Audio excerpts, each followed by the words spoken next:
നമസ്കാരം. ഇക്കഴിഞ്ഞ ലോക്സഭാ തെരഞ്ഞെടുപ്പിലെ കേരളത്തിലെ അതിനിർണായകമായ 2 മണ്ഡലങ്ങളാണ്. ഒന്ന് തിരുവനന്തപുരവും മറ്റൊന്ന് തൃശ്ശൂരും. BJPയുടെ എ ക്ലാസ് മണ്ഡലങ്ങളിൽപ്പെട്ടവയാണ് ഇവ രണ്ടും. BJP ഉന്നം വെച്ചിരിക്കുന്നതും ഈ 2 മണ്ഡലത്തിലേക്ക് തന്നെയാണ്. BJP ഈ 2 മണ്ഡലവും നേടിയെടുക്കും എന്നുള്ള വലിയ പ്രതീക്ഷയും വെച്ച് പുലർത്തുന്നുണ്ട്. തൃശ്ശൂരിൽ നമ്മൾ കണ്ടത് അതിശക്തമായ ത്രികോണ മത്സരമാണ്. BJP സ്ഥാനാർത്ഥിയായി സുരേഷ് ഗോപി വളരെ മുമ്പ് തന്നെ സ്വയം പ്രഖ്യാപനം നടത്തി രംഗപ്രവേശനം നടത്തിയിരുന്നു. പിന്നാലെ TN പ്രതാപൻ രംഗത്ത് വന്നു കഴിഞ്ഞപ്പോൾ അത് വടകരയിലെ സംഭവവികാസങ്ങളിലൂടെ പത്മജ വേണുഗോപാലിൻ്റെ BJP പ്രവേശനത്തോടുകൂടി വടകരയിൽ ഉണ്ടായ വ്യത്യാസം, കെ മുരളീധരൻ തൃശ്ശൂരിലേക്ക് വരികയും ഷാഫി പറമ്പിൽ വടകരയിലേക്ക് പോവുകയും ചെയ്തു. ഇവിടെ കെ മുരളീധരൻ തൃശ്ശൂരിലേക്ക് വന്നപ്പോൾ മത്സരത്തിൻ്റെ സ്വഭാവം മാറുകയും ചെയ്തു. സുരേഷ് ഗോപിയോടൊപ്പം തന്നെ LDFിൻ്റെ സ്ഥാനാർത്ഥി സുനിൽ കുമാറും മണ്ഡലത്തിൽ തുടക്കം മുതൽ തന്നെ നിറഞ്ഞു നിൽക്കുകയാണ് ചെയ്തത്. പലപ്പോഴും കേരളത്തിൽ ഉണ്ടായിട്ടുള്ള ഒരു പിന്നാമ്പുറ വർത്തമാനമാണ് BJPയും CPMും തമ്മിൽ ചില അന്തർധാരകൾ ഉണ്ട് എന്ന്. ആ അന്തർധാര നടക്കുന്നത് തിരുവനന്തപുരത്തും തൃശ്ശൂരിലും ആണ് എന്നാണ് പറയുന്നത്. ഇപ്പോൾ തെരഞ്ഞെടുപ്പ് കഴിഞ്ഞ് കെ മുരളീധരൻ പറയുന്നത് തൃശ്ശൂർ ലോക്സഭാ മണ്ഡലത്തിൽ BJPക്ക് CPM വോട്ട് മറിച്ചെന്ന ഗുരുതര ആരോപണവുമായിട്ടാണ് രംഗത്ത് വന്നിരിക്കുന്നത്. അത് കോൺഗ്രസിലെ ഒരു പ്രമുഖ നേതാവാണ് കെ മുരളീധരൻ. അപ്പോൾ കോൺഗ്രസിന്റെ വിലയിരുത്തൽ തന്നെയാണ്. കോൺഗ്രസിന്റെ വിലയിരുത്തലിൽ സുരേഷ് ഗോപിയുടെ വിജയം ഉറപ്പായിരിക്കുന്നു എന്നാണ്. ഇത് തെരഞ്ഞെടുപ്പിന് മുമ്പ് തന്നെ TN പ്രതാപൻ പറഞ്ഞിട്ടുള്ള കാര്യമാണ്. CPM ഇവിടെ വോട്ട് മറിക്കും. കാരണം BJPയുമായിട്ടുള്ള ചില ഡീലിങ്സ് ഉണ്ട്.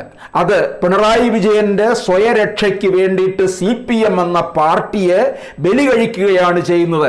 അത് 2 മണ്ഡലങ്ങളിൽ അതിൻ്റെ അന്തർധാര വളരെ പ്രകടമാണ്. ഞങ്ങൾ ആ ആരോപണം ഉന്നയിച്ചപ്പോൾ ഒരു കൗൺസിലർ അവിടെ പ്രത്യക്ഷപ്പെട്ടു. എന്നിട്ട് ആ BLOനെ വിളിപ്പിച്ചു. ആ കൗൺസിലർ വീട്ടിലേക്ക് BLOനെ വിളിപ്പിച്ചു. മനസ്സിലായില്ലേ BJPയും CPMും തമ്മിലുള്ള അന്തർധാരയുടെ രഹസ്യം? അല്ലെങ്കിൽ ഈ BLOനെ നടപടിയെടുക്കണമെന്നല്ലേ പറയാ? ചെയ്തില്ല. കലക്ടറോട് പറഞ്ഞില്ല. BLOയുടെ പേര് നടപടിയെടുക്കാൻ പറഞ്ഞില്ല. BLOനെ CPM നേതാവിന്റെ വീട്ടിലേക്ക് വിളിപ്പിച്ചു, CPMകാരനായതുകൊണ്ട്. അവിടെ അന്തർധാരയുടെ പാർട്ട് ഓഫ് ദി അന്തർധാര. ഇപ്പോൾ ഇതാ കോൺഗ്രസിന്റെ സ്ഥാനാർത്ഥി തന്നെ ഇത് പറഞ്ഞു കഴിഞ്ഞിരിക്കുകയാണ്. കെ മുരളീധരൻ പറയുന്നത് ക്രോസ് വോട്ടിംഗ് ഉണ്ടായി. അതുപോലെ തന്നെ തൃശ്ശൂർ പാർലമെന്റ് മണ്ഡലത്തിലെ ഗുരുവായൂർ നാട്ടിക മണ്ഡലങ്ങളിൽ ഇത് പ്രകടമായെന്നാണ് പറയുന്നത്. വോട്ട് മറിച്ചതിൻ്റെ കണക്കുകൾ പാർട്ടിക്ക് ലഭിച്ചു എന്നാണ് മുരളീധരൻ പറയുന്നത്.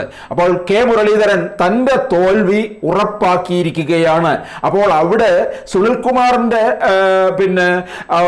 പരാജയവും ഉറപ്പ് തന്നെയാണ്. അതിനോടൊപ്പം തന്നെ സുരേഷ് ഗോപി കയറും എന്നുള്ളതാണ്. തുടക്കത്തിലൊക്കെ സുരേഷ് ഗോപി അവിടെ വിജയിക്കില്ല എന്ന് പറഞ്ഞു. പക്ഷേ മണ്ഡലത്തിലെ അതിശക്തമായ പ്രകടനം കണ്ട് മോദി പലവട്ടം അവിടേക്ക് വരുന്നു.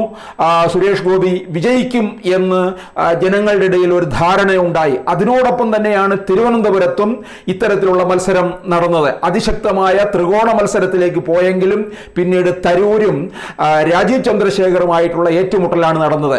അപ്പോൾ തൃശ്ശൂരാണ് BJP വളരെ കൂടുതൽ ശ്രദ്ധ കേന്ദ്രീകരിച്ചത്. അപ്പോൾ BJPയുടെ സ്ഥാനാർത്ഥി സുരേഷ് ഗോപി തൃശ്ശൂരിൽ വിജയിക്കും എന്ന് കോൺഗ്രസിന്റെ സ്ഥാനാർത്ഥിയുടെ പ്രഖ്യാപനത്തോടുകൂടി കാര്യങ്ങൾ ഏതാണ്ട് ഉറപ്പായി കഴിഞ്ഞിരിക്കുകയാണ്. ഡീല് ചില വാങ്ങൽ നടന്നിട്ടുണ്ട്. ഇപ്പോൾ തൃശ്ശൂർ ലോക്സഭയിൽ നാട്ടിക ഗുരുവായൂർ നിയോജക മണ്ഡലങ്ങൾ കേന്ദ്രീകരിച്ചാണ് ഈ ഡീല് പ്രവർത്തിച്ചിട്ടുള്ളത്. കാരണം മിനിഞ്ഞാന്ന് ഞങ്ങൾ ഇലക്ഷൻ്റെ ബൂത്ത് തല അവലോകനം നടത്തിയപ്പോൾ ഈ 2 നിയോജക മണ്ഡലങ്ങളിലാണ് ഇത് പ്രകടമായിട്ട് കാണാൻ കഴിഞ്ഞത്. ക്രോസ് വോട്ടിംഗ് ഉണ്ടായിട്ടുണ്ട് ഞങ്ങൾ കിട്ടിയ കണക്കനുസരിച്ച്.